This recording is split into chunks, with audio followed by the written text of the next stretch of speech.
Ngai makati ay nadi nani tarawar lengkon.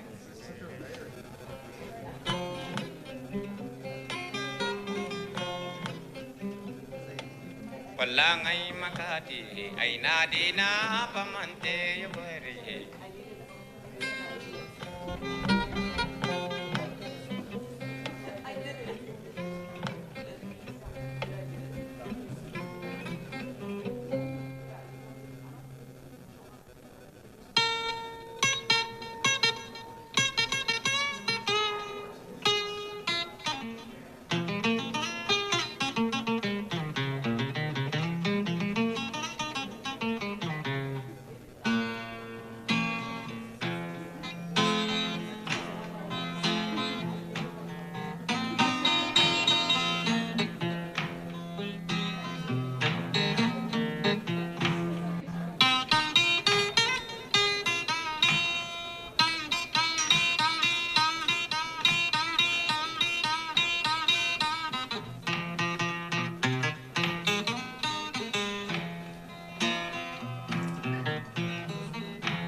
Kan hamraitin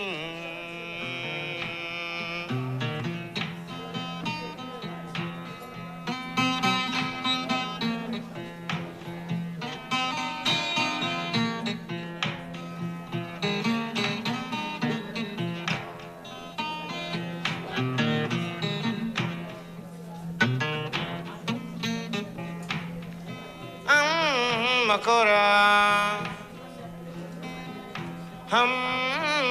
makora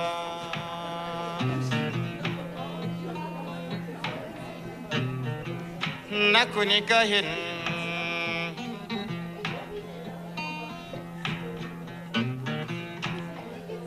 dada dada suntakro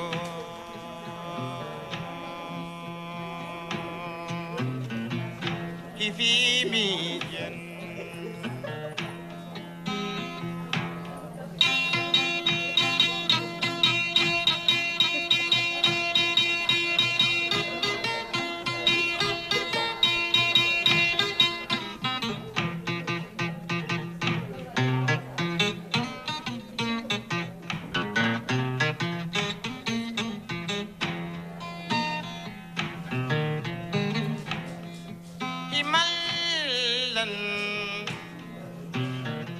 himalani fi mijen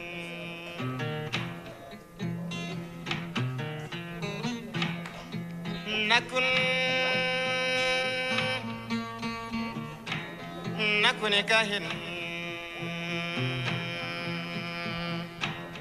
tada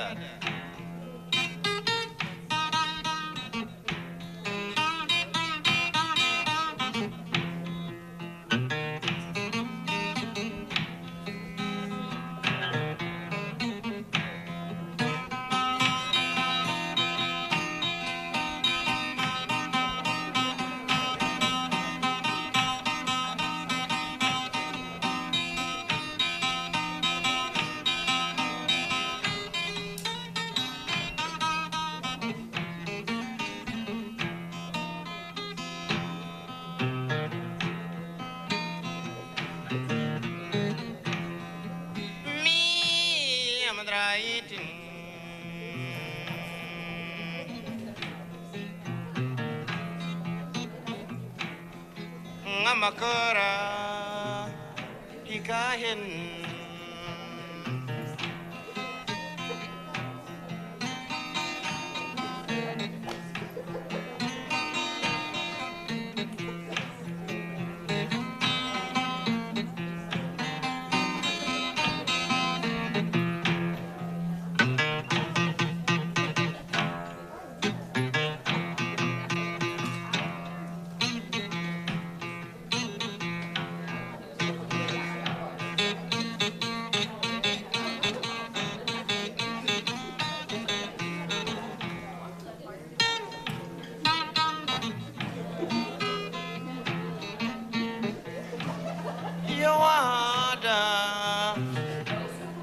ولا زيكيا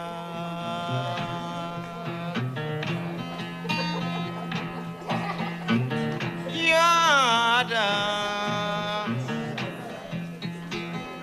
هي ولا منا دا دا tutalania das kommt tani hamakora ikahen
If you're not familiar with the Student Peace Initiative, they are located in the history department. The junior presentation will be in the biz class, and then the social political class will be working on the peace conference. If this is something that's important to you, they do some really interesting things on campus. Unfortunately, it's an unpaid position right now, but we're working on it for the future to get it to be paid. But I believe Miles here?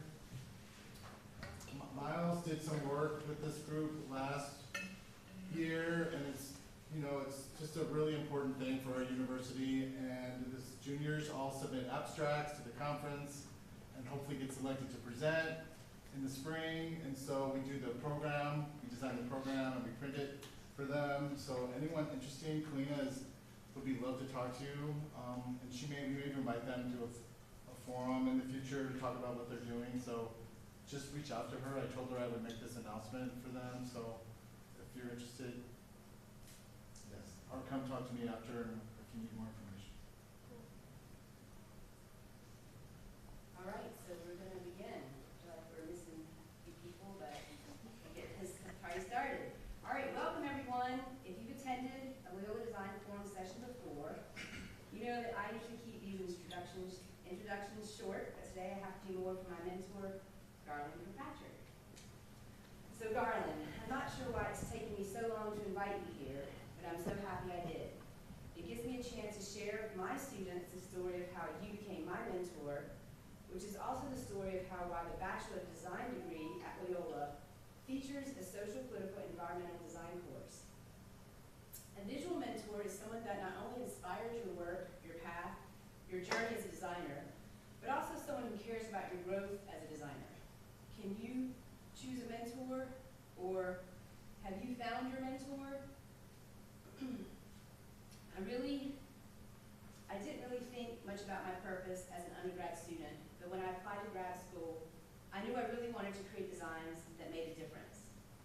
I applied to all the strongest graduate design programs in the United States, and my first choice was Yale. They had a very profound conceptual program that challenges designers to think about the work they are making. As it happens, I landed at a different school, one that focused their critical lens more on formal studies. In my first year, I signed up for an elective course, an outlier, a somewhat unpopular elective. No disrespect to this class. The other students just didn't get it. In a sea of formally driven electives, type design, motion design, this class stood out. It was called Social Political Design, and it was taught by a Yale graduate, Garland Kirkpatrick. I still wonder how you managed to insert this class into that program. I do too. I know it wasn't created just for me. When I reminisce on my time at graduate school, it almost feels like the class was made for me because it planted the seed for my future as a designer and a design educator.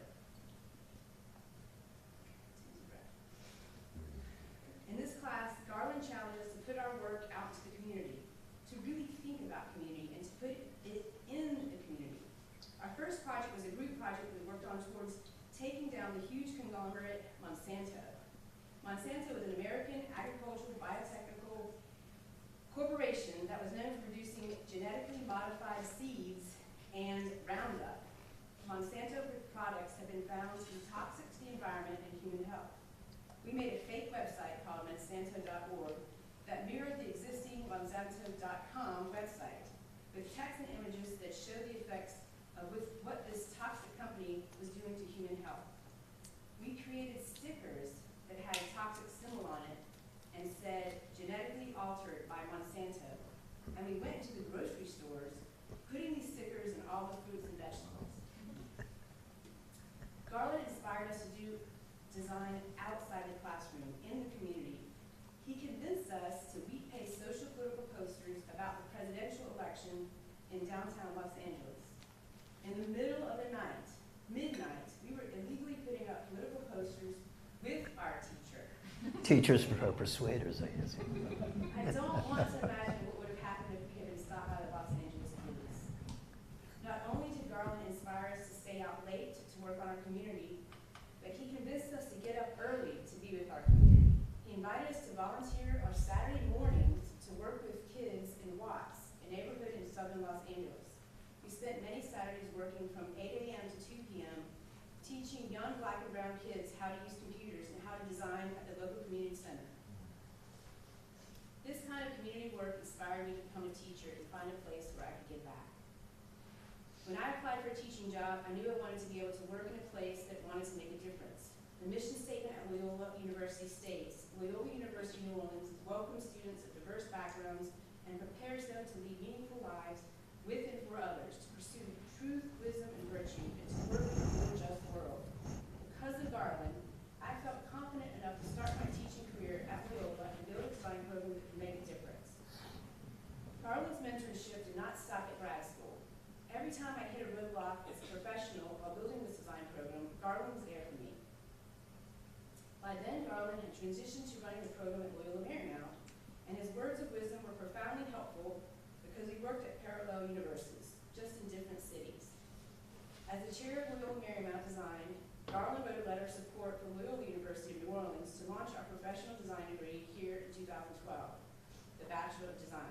His support gave my proposal validity and weight. When I started working at Loyola, designers were only able to earn a Bachelor of Arts degree. Students took 50 credit hours in design and 50 Common Core classes and 20 hours of electives. The new Bachelor of Design degree program allows students to take 72 hours in design, 39 in Common Core, and the rest electives. It was also important to me to make sure that the Bachelor of Design degree required a social, political, environmental design course which connects us to our purpose, embedded in the mission of Loyola, for a more just world, which stems all the way back to the outlier course I had in grad school with my mentor, Garland. Garland Kirkpatrick is someone whose work, influence, and life has always helped me connect the dots, challenging me to find a way to design for community, to move a design program forward, to live in a city and country that are affected by systemic racism and other isms, and to continue to create work in the face of those challenging for the more just world. With that, sorry, it was hard to get out. With that, please give a warm welcome to my mentor, Garland Kirkpatrick.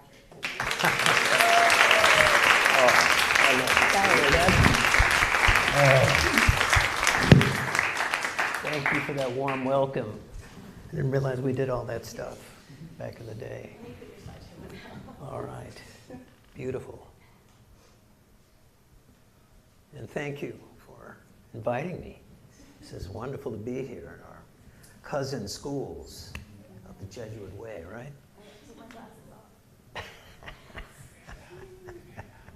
Command L? Sure, yeah, Command L. I got you if you want. There we go.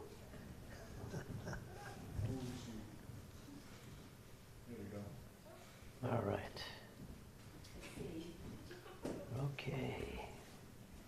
So the broken peace symbol. Well, first of all, I want to thank you, Daniela, because I've been doing this a while now. This is coming up on 30 plus years. And my working with with you and Tuan and others have sort of kept me in this, at a moment where it's absolutely critical. So we're going to digress and move around as much as possible. I wish I had more slides of those projects we worked on because they were very inspirational to me at a time when not much of that was going on in design, but now it's here. Thanks to you. All I can tell you is that the program that you have here is, you're in a great place right now for this. So with that, I want to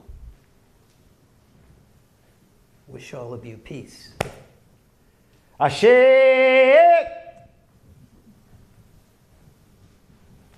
Ashe! Ashe! OG Helvetica Jones from LA is here in Nola, bringing peace and love to you all the way to Congo Square. I say peace. I say peace. I say peace of mind. I say peace in our time. I say peace is here.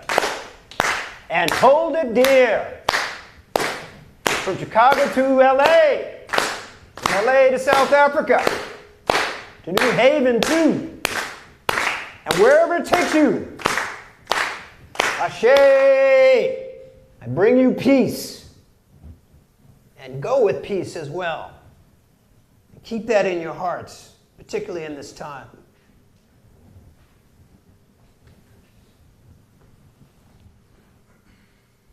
That's my slide presentation. It may seem familiar. I go through countless iterations of things. Iteration in design is a principle. Doing things over and over and over and over and over again, and then doing it again and again and again. It is somewhat redundant, and one feels that, well, I'll speak for myself. I feel like you're not moving forward, but backwards. You're sort of in this soup of elements, trying to appease, make, right? Make your living, make your way. And somehow art has to come back into this, and hopefully you know, that's what's keeping you in this. You're not slaves waiting for opportunities. And the world needs you right now, more than ever. We've got less than 30 days, and the clock is ticking for the world that's coming. So wherever you sit, know that. So the title of my talk is called Autoethnographies, not graphics, not graphene. I guess I should back up and read this disclaimer that what you're hearing comes from me, not my institution, not nobody else, just me, myself, and I to you. And if I perturb you or stir you, that's probably a good thing. My hope and joy is that we find common ground. That is our gravitas. We still have gravity in spite of LA and AI. At least in my world, the world shakes, right? So, autoethnographics. Autoethnography is a highfalutin term that borrows from anthropology.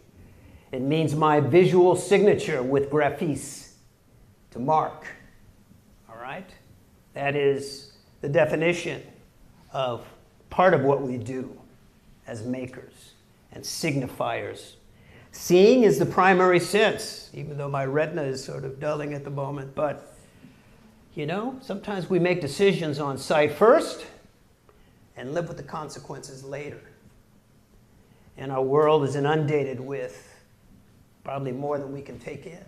How do you cope with that? Particularly when we have such efficient devices to take us out of this space that we're in.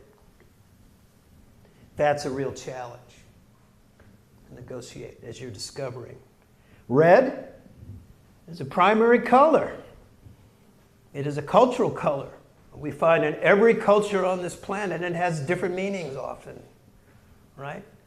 It means reverence. It means alarming. It means love, value, urgency. Red line. Anger, fear. And so as I start to talk to you about my work, I need to tell you a little bit about me, where I'm from, and the things that still persist. Because where you're from shapes your vision. So that primary outlook comes from what you've seen, okay, and where you've been. And hopefully it will inform where you're going, if you are departing from that or imagining what's possible. Because it's on you now. Okay? It's on you. It's hard to do, but it's worth it. And we've been here before. It's hard to believe, but we've been here before. Redlining has shaped my life. Okay? Where my family could live. So many things. The possibilities of a future. This is a statement from my mortgage. You know, it's been amended in Los Angeles. But there are restrictive covenants that were in place that said who could live where, what, and when, and for how long. In careful, litigious detail. That's the potency of words. That's your ability as typographers, as writers. You're well aware of that you're readers. So as you're doing your letter spacing and paying attention to what words are saying, think about that. Is there time to read and to know? I grew up in Chicago, obviously. A big hick town with deep color lines. And lots of prejudice, but respect. It was a melting pot, a crucible of all kinds of cultures, from immigration writ large. 6th grade collage that I made in a class about autobiography. On the right is a collage about duality of existence and being. W.E.B. Du Bois, right? And the souls of black folks talks about the veil that prevents the larger white supremacist society from seeing people who look like me in any other way. And it was a burden to try to reverse that, all right? Yet the complexities of that duality, we see it in every aspect of black life in the 60s and the 70s and the places that I grew up in, which were, you know, we had to make services, our own services. We had to make our own way through it in this narrow path of redlining. Did some amazing things as well. Those are the parallels. On the left side of that duality in the collage, we see a shattered Obama administration. The challenges of how we look at ourselves largely, and the promises that we make and try to keep. Change we can believe in. And I have lots of respect for public life, but it is boastful. Graphic design is a public practice. Although we are in the most visible of invisible fields, the designer is usually not at the podium talking about themselves, right? Unless they're pushing their work or looking at it. And it is an uncomfortable situation to speak through your work sometimes. But I have to tell you, it is one place where your voice can be seen broadly, broadcasting. So I'm going to show you some of those pieces that, for me, you know, I might think they're insignificant. If you can relate, beautiful. If not, think about how you might do that in your own ways and how to keep that alive. Because at the end of the day, if this becomes just a gig where you are pushing things around, and I know we're all looking for opportunities, but you also have an ability through your design process.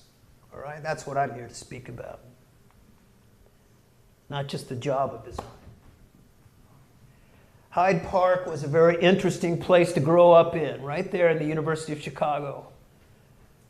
The Roby House was about 8 blocks from where I lived. I didn't even know who Frank Lloyd Wright was, but design was right around the corner. We had snowball fights on the cantilevering porch. And at the same time, the '68 convention was going on, and people were throwing down on Michigan Avenue like they anticipated this year, the Democratic Convention. Hell broke loose in the streets. So it was quite an interesting juxtaposition, this duality, this constant tension to negotiate, particularly if your politics are not an option, you know? They're skin deep for me. How could one not participate when you are identified by your melanin? My sister and I were coaxed into a white Christmas. As beautiful as that was, we were young and unaware of the unnatural fit on many levels. So the challenge of negotiating faith, expectation, the duties, beliefs, without reverence and tolerance of the other it has to happen. The challenge for me in my spirituality is not that I am one or the other. My beliefs are my own. The challenge is when I try to impose those on others. That's not my way. I wonder what yours is. More of this would come for me. I had a little bit of aptitude to get into a private school with lots of nudging, cajoling, and letters, and a little bit of scholarship money. But I would still be one of the only ones. We were the integrators, so to speak. The pushers, the one who had the expectation of succeeding, being the next generation to carry on. The pressure that was immense at a time when I needed nourishment.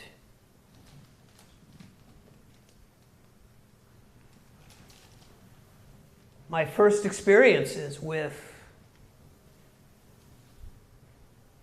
this new black culture that was emerging was through Black Life magazine, Ebony.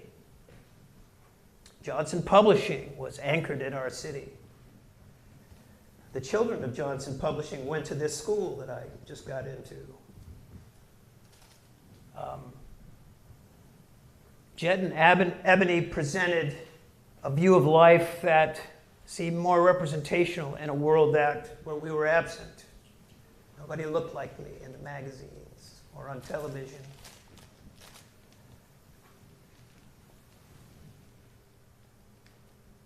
We did see the racial traumas of the time. This was before I was born, but Emmett Till was from Chicago. And his mother bravely presented an exhibition at his funeral to show this heinous crime and the outcome of it, this beautiful child. So our mortality was right there, just outside the door. Fred Hampton, the Black Panther, they made a film about him, I think. He was also murdered about 10 blocks the other way from my house. And his wife also set up an exhibition of how the Chicago police came in and in the middle of the night, and riddled his apartment with bullets. These are the lucky Chicago checkered cops carrying his corpse away. Ghoulishly so.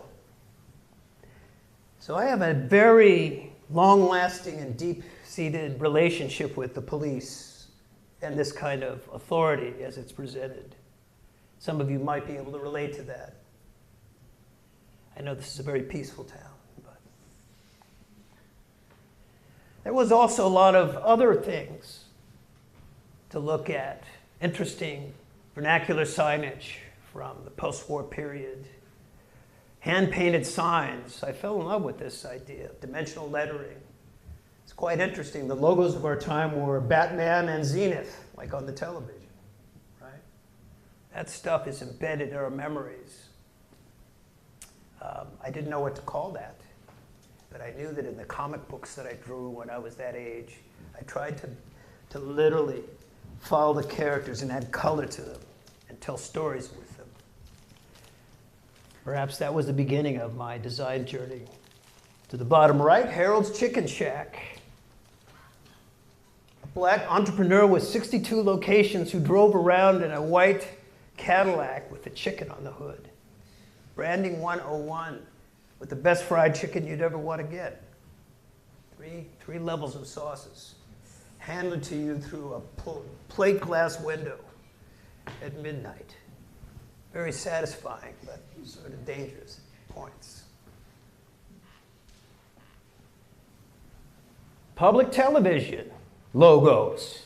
Zoom, not Zoom.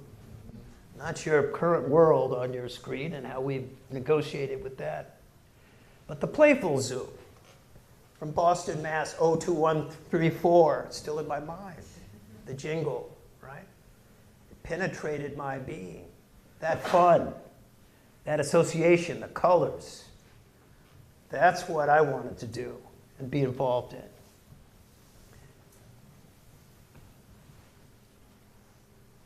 And my father's record collection. We had LPs in those times. I learned a lot from Reed Miles, probably one of the most creative typographers on the scene. A 9x9 jacket, right, with liner notes, but the typography and the imagery was brilliant, right? Trying to express the ideas in the music. Jazz came from your city, right? What would that look like? And then to the lower right, Emmett McBain. I think he's an AIGA honoree, the late Emmett McBain. I knew his son, and I actually got a chance to work with him later on in his life and his career, but didn't know about this was somebody who was just living right next door to him. Anyway, this all made an impression on me deeply. This is a jacked slide from that slide of 300 slides that you saw in the beginning. It covers the face of one of my first encounters with the Bauhaus. Robert Erickson on the far right. You can see it is sort of James Dean Do. And I apologize, this sort of blocked him out. Was the first graduate student at the new Bauhaus Chicago. How many of you have heard of the Bauhaus, a German design school? All right, yeah, probably. You're living with that legacy, for better and worse. Several immigrants left the Bauhaus. They were persecuted by the Nazis. Joseph Albers, Laszlo Moholy-Nagy came to Chicago. Albers went to Black Mountain College in North Carolina, and then on to Yale to found that program. Very creative being who had a lot of vision. Robert Erickson is sitting with Moholy-Nagy behind this cover, this German cover. His work is actually in this version of Wingler's Das Bauhaus. And beside him is Walter Gropius, the founder of the Bauhaus, the architect who started the design program at Harvard. It's quite interesting to see where the European immigrants landed. That was my first encounter. Robert Erickson started a design foundation at this school I went to. It was a John Dewey school. It was at the University of Chicago. In middle school, we made pinhole cameras and did all kinds of experiments. But art was a central practice in learning. And if you know anything about experience design, those of you who are going into UX, hence coming from user experience, although users are people, which is sort of the struggle to maintain our humanity in that discipline. The challenge is, or was, to play, to discover, to understand through experiential contact. Oh, I put my hand over a lighted match, it burns, so I draw a conclusion. We would do projects not burning each other down, but discovering. Discovery is a deep concept in design process. Your first phase of design, and design Most phases and methodologies have 3 phases, just like a story, beginning, middle, and end. The first, design, right, is discover, an investigation and discovery of your client or the purpose or framing the question, all right, in a Socratic way. The answer is in your question, and you and your teammates will come up with that before you move to the next phase, right, of sort of its conceptual development, and it is iterative. You do it again and again until you get it right, until you draw a conclusion, right? And that becomes concretized into this synthesis. Anyway, blah, blah, blah, but John Dewey and Moholy-Nagy met in Chicago. There's one crossing point where their philosophies jive, they gel together. So it's quite interesting to see these concepts come together in a way. And of course, I didn't know who these people were as a kid, playing with pinhole cameras and having this experience and having the fun of my life, but it stuck. History was not important to me. It was immediacy. It was now. I want it now. I want it now, not later. I didn't care where it came from, okay? It's part of being a kid. And once you discover that things come from somewhere else, we discovered that, oh, these things have happened before. So history is important for that very reason, so we don't repeat ourselves. Or if we repeat ourselves, we hopefully do it in the right way, Gesundheit. My second encounter was with the Bauhaus, was in college.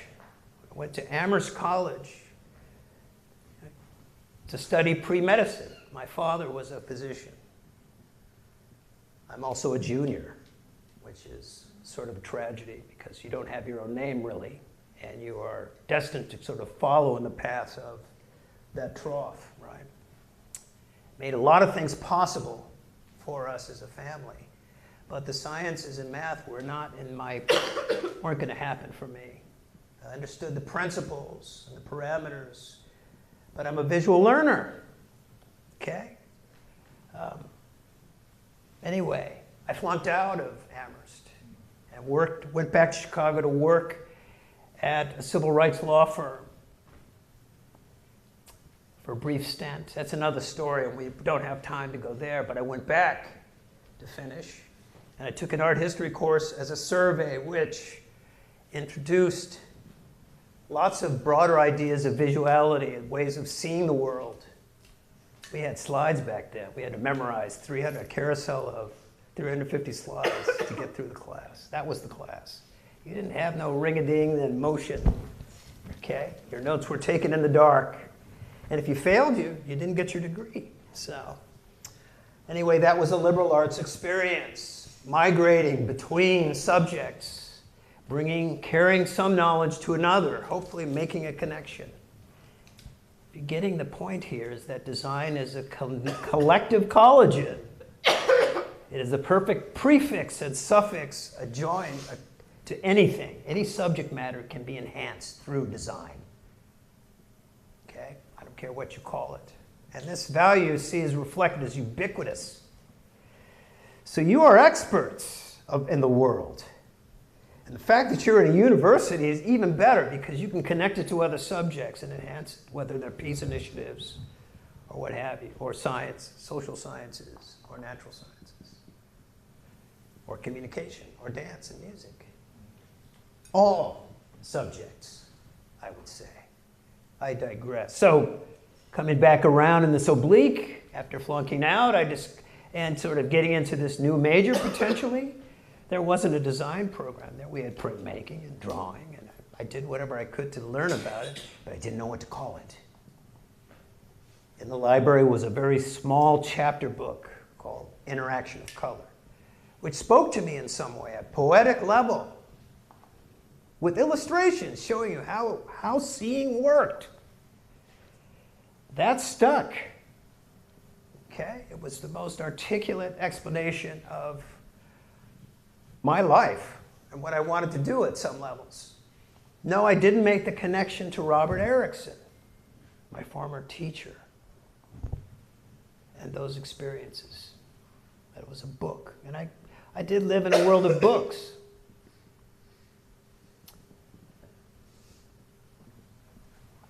I want to talk to you about your mentors and your teachers and what it means to be thanked and loved. Teaching is love. It is a mutual exchange. That's all that I can tell you. And I've had great teachers. And one experience that I had after, I'll speed ahead, after getting a job in New York and working in publishing and having an office in the Flatiron Building and trafficking a manuscript and discovering that, oh, the designer, or called then a graphic artist, had nothing to do with what was written in it. I said, oh, I want to do this other thing. So I went back to the new Bauhaus Chicago at the time, the Institute of Design, and I had my first typography class from a designer. His name is Robert Jensen. He was the former director of the Walker Arts Center. I'm not sure if any of these things are clicking with you, but he had a very profound way of doing things with words. That kind of literacy rung true to me. And he said, you need to go to Switzerland. And I said, me, a kid from Chicago, what about Switzerland? Backpacks and lederhosen and Jabot, you know, all right. So, okay, is it okay? I was so into design and how design finds you, let it arrest you. And this is part of the journey, is discovering your own way through this and embracing it, and taking it with you as a part of you. The list of items that came in the mail from the Yale Brissago summer program, a 6-week intensive program of study in Brissago, Switzerland, in the Ticino Alps, of all places. It's pretty elaborate. So I bought the gouaches and the paintbrushes, and I'd never painted. I hadn't done any of this stuff. The glue sticks, the types of papers in my backpack with a small suitcase. Took the train across the Goddard Pass. I mean, it was a real journey to get there. But when I got there, we set up in a small kindergarten, small school. We all had small tables. And we sat at those tables, and we had to start from the beginning. And what you're seeing now is the class picture of my group from that summer. And once again, I'm the only one. But it didn't matter. I was on my journey. And I had been well prepared for that in my earlier life.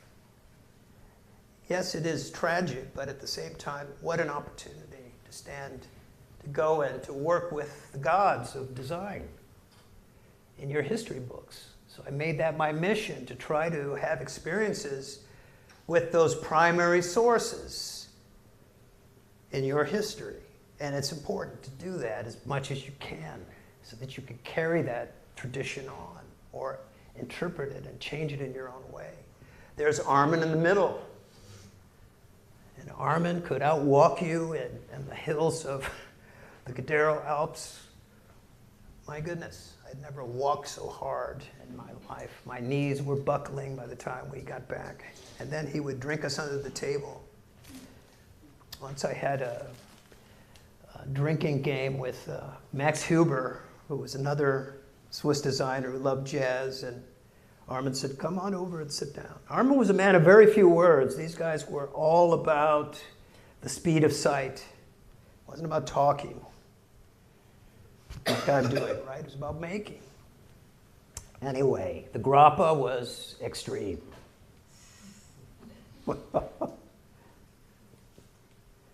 His wife, Dorothea Hoffman, was also part of the program there. Armin died 2 years ago, and Dorothea died this past year. Armin was 100 years old. Principles of graphic design are still referred to. Dorothea has in her own right as a scholar. I didn't have time to get slides of that together, but nurturing generation of visionaries. What an opportunity. The surrogates. I'm fortunate to have these photographs.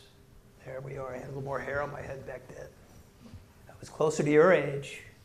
There's the Bestine in the background. Don't do that anymore, but by hand. And Armin showed me how to make color out of mud. How to pull intensity from just in all kinds of ways that I hadn't thought of. This was my first design project with Armin. And this is my first critique with Armin. This is what we made. We painted colored papers and reconstructed graphics for a packaging product. Could have been about anything. Peace, could have been about your dog. Paul Rand gave another project about French artist Leger, but the ideas were there. What can you express through color and form? Invaluable meditation that would change the way I see color entirely. My project is the one in the lower rung. And Armin said, so? That's all. It's not about a pat on the butt. This is about what do you see? There were a number of successes, and the students, my colleagues, were of varying levels. Some of them were professionals and had vast experience. I was kind of the newcomer in the room. But there was a place for me there. That was really reaffirming. I loved him. I digress. So instead of going to Basel, I had an opportunity to. It was a lot cheaper as a school, but it was expensive as hell to live in Switzerland. And what does a black kid from Chicago's South Side have to do with that? Right? But there was another opportunity at another university, Yale. And I applied to all the schools, the right schools and such. But I went to this one because of who was there. We had really the modern icons of the 20th century were there. Paul Rand, Edward Tufte, Alvin Eisenman, Bradbury Thompson, yada, yada, yada, yada, okay? They were all there, all the ringleaders. We were exposed to them. Robert Reed was my drawing instructor. Why is he important? Because Joseph Albers was cropped off because of my poor slide presentation. One of the masters of the Bauhaus, taking a lower position, actually created diversity at the Black Mountain College, hiring Jacob Lawrence, the painter who chronicled the Great Migration through the South. And he was hired as a professor there as well. Ruth Asawa, whose family was interned in California during the Second World War, discovered her prowess as a sculptor there as well. The linkage between them is because there's an intersection within modernism. There's a Venn that we have skipped by in the last round of eschewing the Bauhaus. We need to go back and delve back into. And it has a lot to do with identity and the value that brings. What you should know about Robert Reed was that he was an amazing teacher. That's Reed in the studio. I didn't know anything about this, but he was the heir apparent when Albers formed the Yale School of Art. When Albers was away, Reed was the boss. And Albers founded the graphic design program there, before Alvin Eisenman, actually. Quite interesting. His projects were way off the wall. There was no box to escape out of. You had to create your own shape. Very conceptual, very unlike the drawing class he was teaching us when I was there. And he never spoke about this. He was a very modest man in that regard. I wish I had known this, but I learned this many years later. God damn it. So here's the logo part of the process. I do this in every talk that I give in recruitment, is that it's a test. Can you recognize these 5 signs? I'm going to ask you to call them out when I point to them, okay? Star of David, okay? Louder.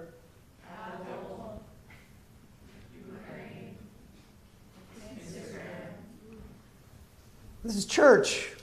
This is how ingrained the things that you do are in our minds and consciousnesses, for better and worse. Whether it's a proxy war on the level of nationalism, or whether it's a pair of stretch pants that you bought for too much money. Right? That's the power of your art. Okay? Or the power of one aspect of it, to communicate. Jay Doblin was a professor of mine at the Institute of Design, and we looked a lot at branding and discovering what was essential in communicating. And color can say a lot, obviously. You got 100%. People are important too. So after I left Yale, I met this guy, Frank Nunukwarko, who was a Ghanaian American designer living in New Haven at that time. And we met, I can't remember how we met, but we hit it off. And Frank was one of the best typographers I'd ever met. And we pledged to work together, and we did on several projects. At tooth and nail, we would fight and do all kinds of things with Franklin Gothic and such. Frank also went on to author probably one of the best monographs about Paul Rand. Are any of you familiar with this book? Paul Rand, Modernist Design, which chronicles Paul Rand's life and his lifestyle. And it's compiled with several interviews about his compatriots and colleagues. If you haven't, get it, take a look. But Frank, this has nothing to do with color beyond the color of the content. Right? We worked on several publications together, fortunately. And this is back in the early 90s, straight out of school. We got awards for these things. But it wasn't for annual reports. It was for ethical subject matter and cultural content, which wasn't, wow, that's sort of new. And because design is the most visible of invisible disciplines, by that I mean the designer is behind the publication. You're not the poster in front of it. Didn't matter what I look like. Okay, this was a meritorious measurement of value within an industry. So, and for cultural content, not for profits. This one was around Martin Luther King and diversity initiatives at University of Michigan. This is another art catalog that got an award. So this is sort of early on. Okay, we're having a little bit of success here. We can sort of make a way for ourselves through our own agency. Okay, I don't have to worry about so much about the boardroom approval of my presentations, because that's where all of my classmates went. They all went to New York to work in financial services or to serve corporate interests. And that frustrated the heck out of me, to use a word. And I had to sort of reinvent myself. And Frank and I had to part ways after a point, and I decided, okay, I gotta head left. I'd head to the West Coast during the Rodney King era. And George Halliday aptly captured the police ass-whipping.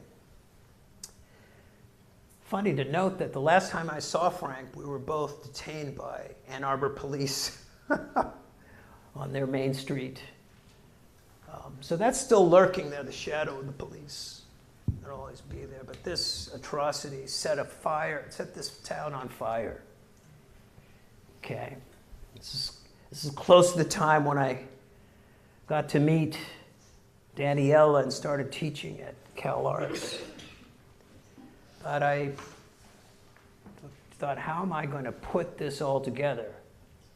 My identity, my experiences, my education together. Helvetica okay, this Spartan German typeface with many weights and such, that spoke about Joan, the ordinary person, and Cleopatra Jones, okay, the expression of a heroine, okay, in juxtaposition, a heroine of our time.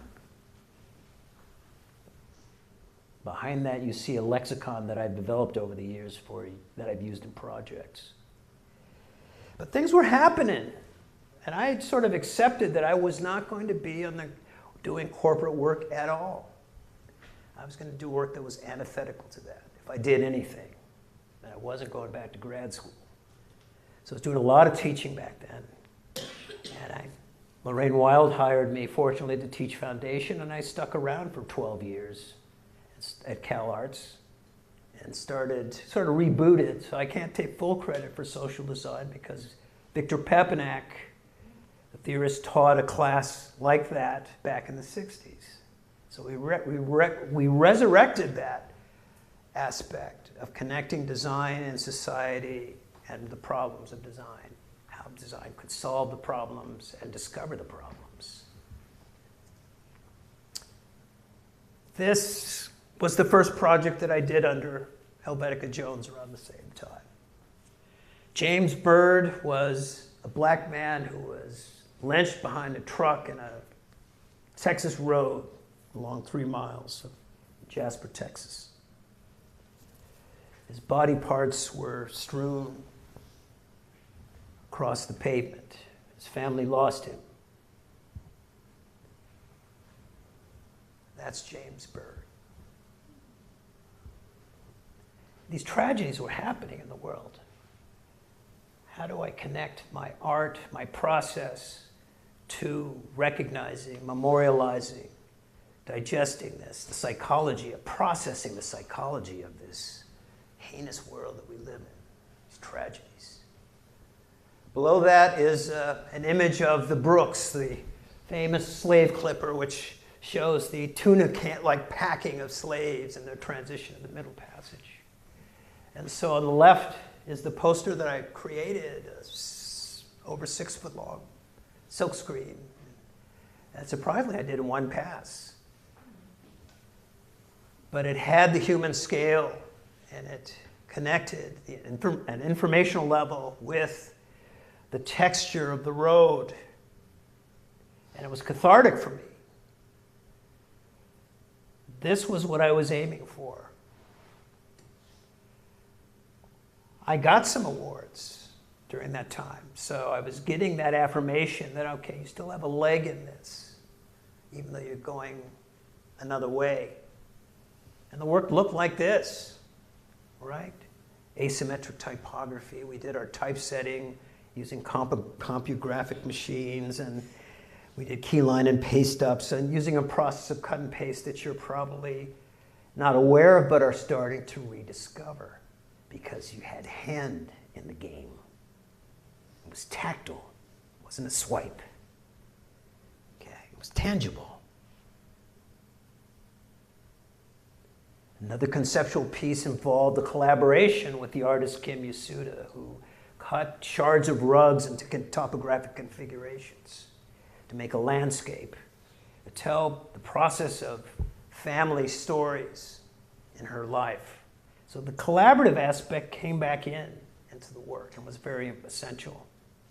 Another project, I'm sorry these are so poorly reproduced, but they're the only reproductions that I have.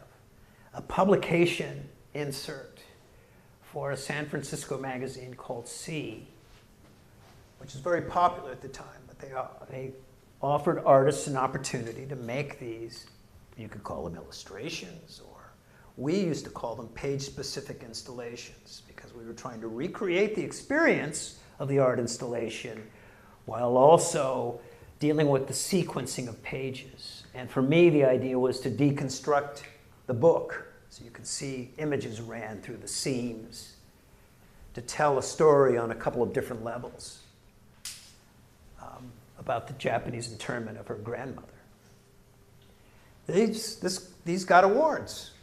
These were recognized. This was sort of an epiphany a lot of this kind of work was happening at this time. Art and design were a lot closer.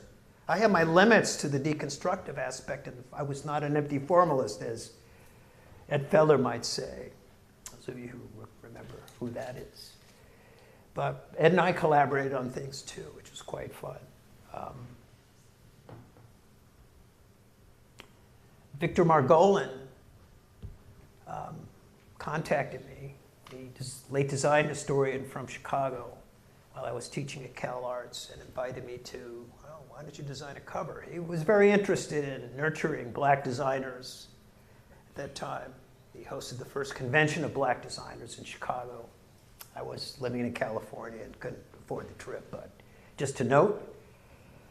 And so my approach was to say, you know, there was a flag controversy going on in South Carolina. And white designers should know about this. This is a pressing matter of our time. Design Issues was an academic journal that was read by a lot of people. It was published out of MIT. So it was a big deal for me. And so what I'm going to show you are a couple of the contact sheets of the models that we used to set that up. And then you'll see the final outcome. So on the left is my dear friend Gunnar Swanson, who offered to pose as the white antagonist. And on the right is Arnold Holland, another designer who went to, I think he went to VCU, I think. Anyway, it doesn't matter, but there we are in the studio discussing the project. And Josh Caffrey was the photographer at that time, who made the images, excuse me. And so the cover became this multi-level piece where you had to engage the front and the back of the book. And it's hard to tell whether this is about unity or discordance. The front cover shows in the silhouette a confrontation within the silhouette of a black male. On the opposite side, deconstructed flag with the shape of the African continent. Also, a white male facing this black silhouette. But when they're open, both are facing in the same direction. So where's the opposition? We're looking in the same direction together. So it was an interactive piece. Okay. You had to handle it, turn it around to understand it. That was fun. That's the game. I'm also happy that the little work that I've done has taken on a life of its own at some levels. These are captured in an article in print, but it was an opportunity to make a statement. The People's Graphic Design Archive, even. Lulu's archive picked this up. I was happy to see that. There's a place for your work in the world. Okay? And it's to see it in the world in operation. Many of you have already experienced this, or beginning to. It is thrilling. These are your babies in the world, your children. This was a collaborative project with Self-Help Graphics, also silk screening, for a social action that involved gentrification of the Figueroa Corridor, which was being black and brown families were being eschewed from that area by USC and others, developers. And so the idea was to create a series of silkscreen posters through the Center of the Study of Political Graphics, which I'll talk about in a moment.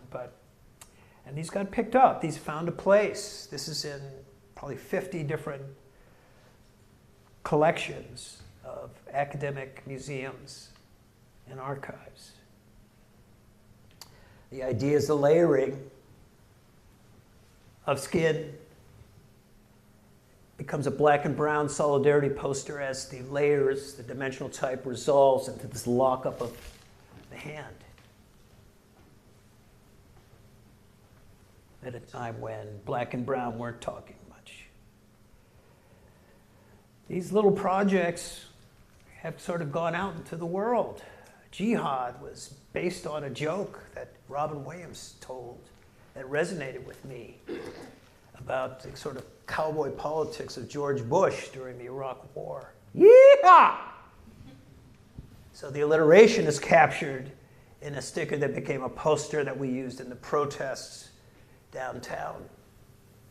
The banners. This took on a life of its own. It got picked up in Milton Glazer's book, but it also showed up with Avril Lavigne and Richard Linklater's film Fast Food Nation. So it's quite interesting.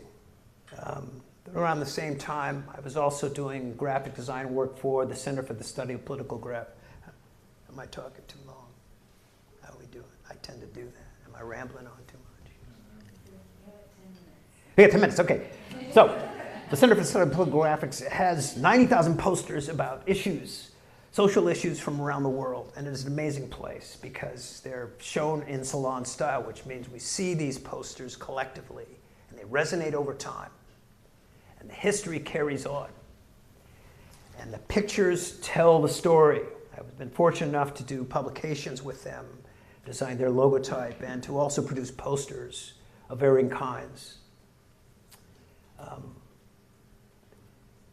If there were more time, I could show you their website and such, but the work's out there. Then Oscar Grant was murdered, right, on the Oakland transom.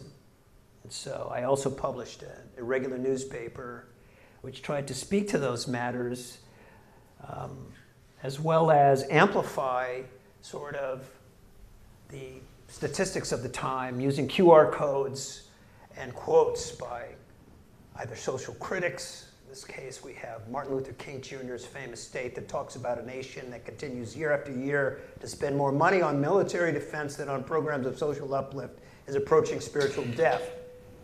The QR code leads to that speech. Proportionally, I'm representing the disparity within $1 for warresisters.org. You use QR codes. This was a while back, though, but what an efficient way of communicating an idea and amplifying it. This Protect and Serve used the same principle. If you zoomed in on this, you would actually see via YouTube the police brutalities, the unfortunate executions, the story, behind print, using this iconography. Killing Kindly does this in a different way. There was a stay in the execution of the use of capital punishment and the execution of people by a lethal injection. The ruling has come back, but this poster tried to memorialize this as well. So these subjects are here. It's been quite interesting to see them picked up in traveling shows. This exhibition did a comparison between this work and the work of W.E.B. Du Bois, who I spoke about earlier. His statistical graphics around the migration of African Americans and their successes in Atlanta. These hand-drawn posters and such. What an honor. Emory Douglas, the Black Panther Minister of Culture, was in the show, and Chaz Mavion Davies. The posters from these centers are sometimes trafficked in museum collections, so it's been interesting to see these show up in Switzerland at the E-Museum. This was quite an honor, a piece about sexual politics. The community newspaper, Changelinks, which is ubiquitous in Los Angeles. I did the logotype, and sometimes you make things and you send it out of the world and they sort of do other things with the rest of it, but the sort of shifting idea of Poplar as a Gothic typeface was quite interesting. Our work at Watts, designing the Day of the Drum Festival, led to other work through the Department of Cultural Affairs, et cetera, et cetera.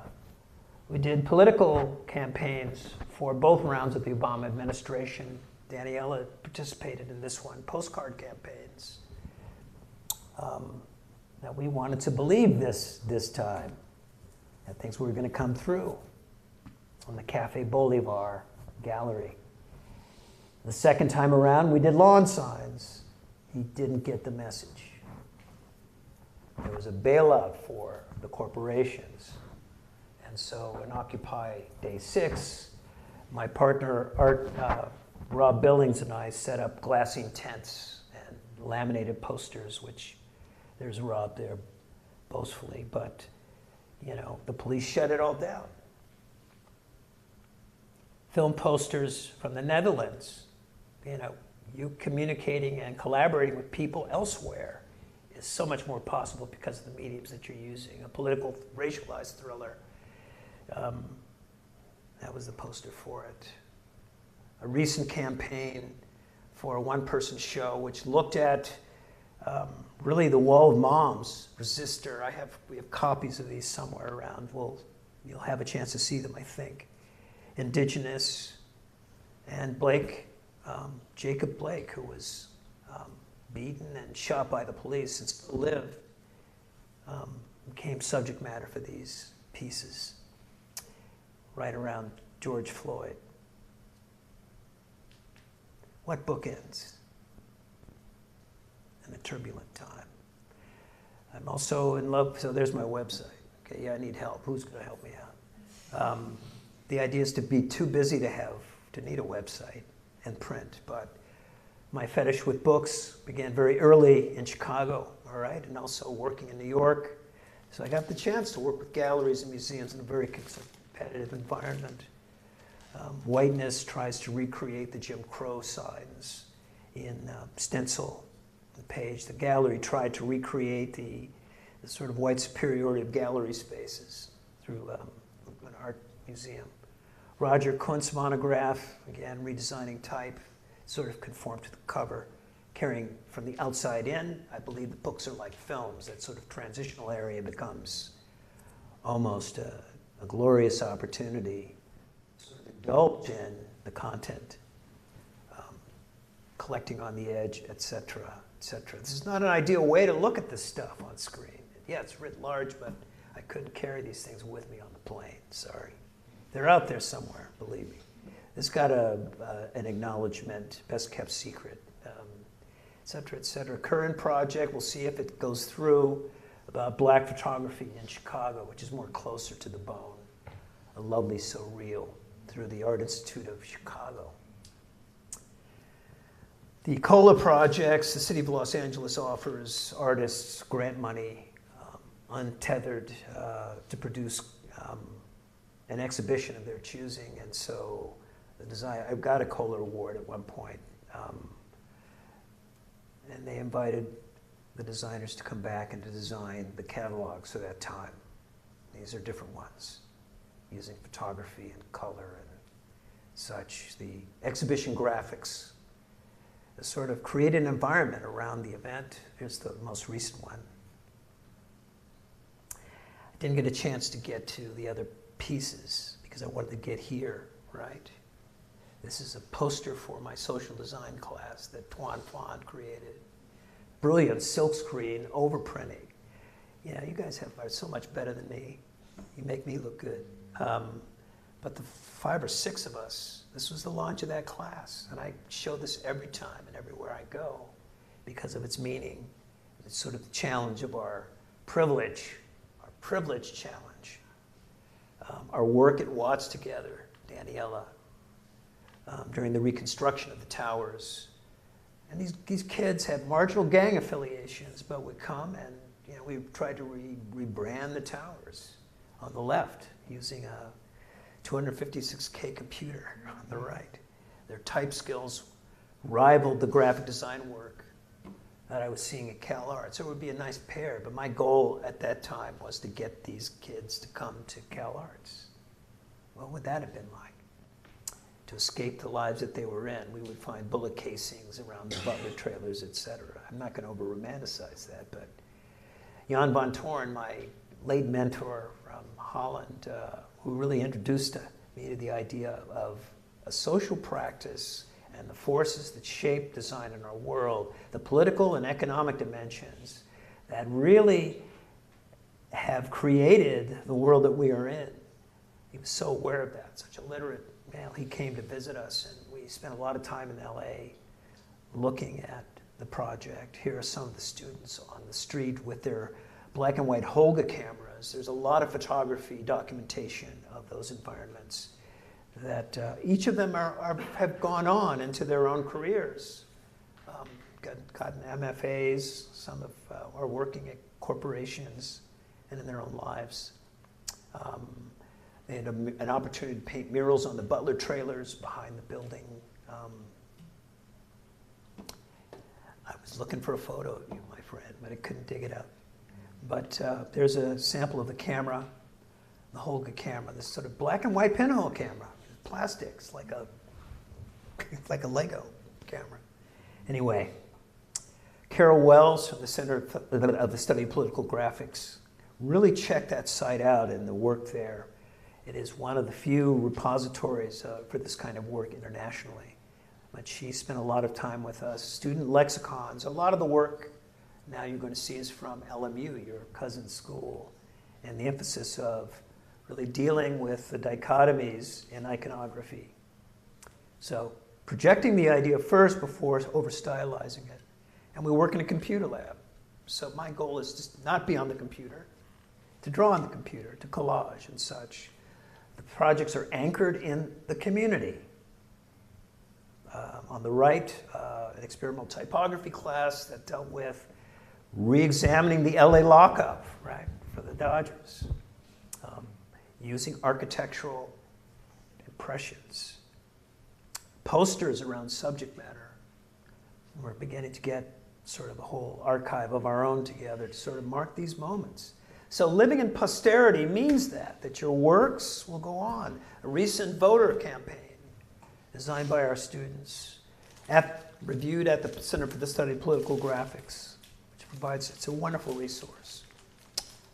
Our capstone projects, as they are. When we were in lockdown, the work goes on. If anything, designers control the horizontal and the vertical.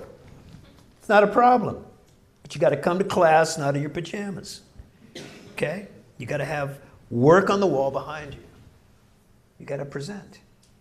And these students did quite well, I thought, surviving. But it is wonderful to be teaching alongside my students. Here's some of the other projects and their installations. I'll just go through them. But current projects involve projects that are aimed at uniting against book bans. Taking those titles on and rethinking them. Renewing our commitment to the Word in that regard.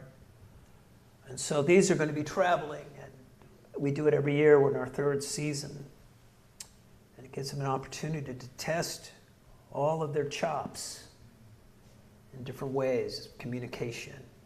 We're also running another project which will explore the 17 Goals for Sustainable Development, the UN. Misha Tyler has done covers, illustrations for New Yorker magazine now. Life goes on. Monty Milhouse has presented at the most recent Adobe Next Gen conference in San Francisco. So there's a world right next door for you, for where you sit, even though you might not think so. We did this one already, right? Get off your phones. That's it.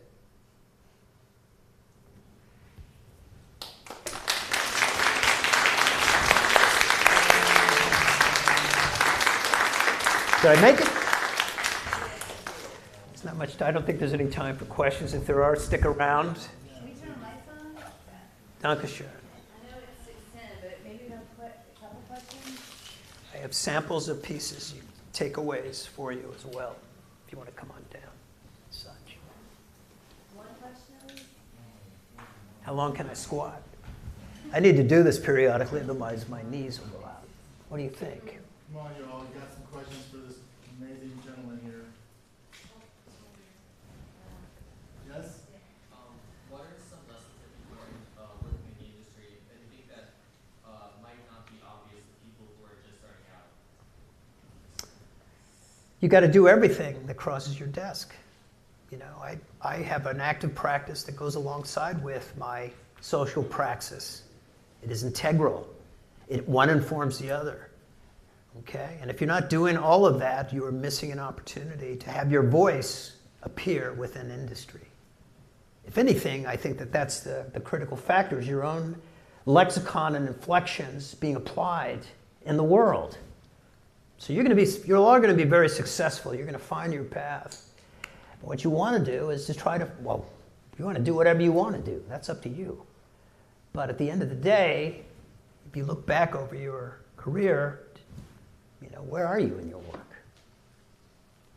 That's the question. Hi. From where you started in your graphic design journey, did you think you could work here? No, I didn't. No, you just don't know. The path is a moment-to-moment process, and the aggregate of that path becomes a journey. And the best laid plans don't always pan out, you know. So you move forward one foot before the next, and you do things along the way. And over time, you will have a chance to step back and to reflect. This last several years has been a wonderful opportunity for me to sort of, this is what I've been doing. You know, so there's that part of it, but it does take a navigation right here. What moves you? If you're not following that, why are you doing it? That's my answer. It could be completely diametrical or different for someone else. Anybody else? Good questions.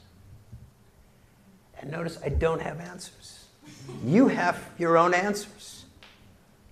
Okay? And the heuristic method is to reframe the question, because the answer is in the question. My students get frickin' upset with me about that. You ask me, what do you want, professor? What do you want to do here? You know, I don't have that answer. What do you want to do with that? That's an opportunity. Those of you who are in the discovery phase of whatever discipline you're in, that's the turnaround. Is to have all the questions reflected and to re-reflect on them. And the juxtaposition of those create new answers, I think.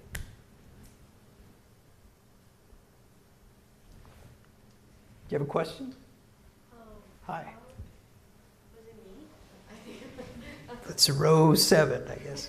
How do you deal with, like, when you can't answer those questions and, like, the frustration that goes on through the process of design? It can be frustrating. You know what I discover is that 85% of the way through every project I've ever endeavored upon, I want to do something else. All I can say is resist that urge. Don't dump all the hard labor and forethought, because this is not about, the lesson from Armin is that it is about observation and discovering. You know, it is about, and reconsidering. It's not wrong. There is no wrong answer, right? There could be a different one, I think. What's that like for you? It's a challenge. I'm still figuring out that answer. Okay, it's not finite and it's not absolute. I guess keep going. Yeah, keep going. Keep going. But also have things of your own going on in tandem. Don't dump yourselves to do the job. You're not slaves. What is the middle ground between that? What is that opportunity for you to infuse into the work? And over time, you're going to see yourself in this. There'll be times for you to be very explicit and outspoken, where that's appropriate.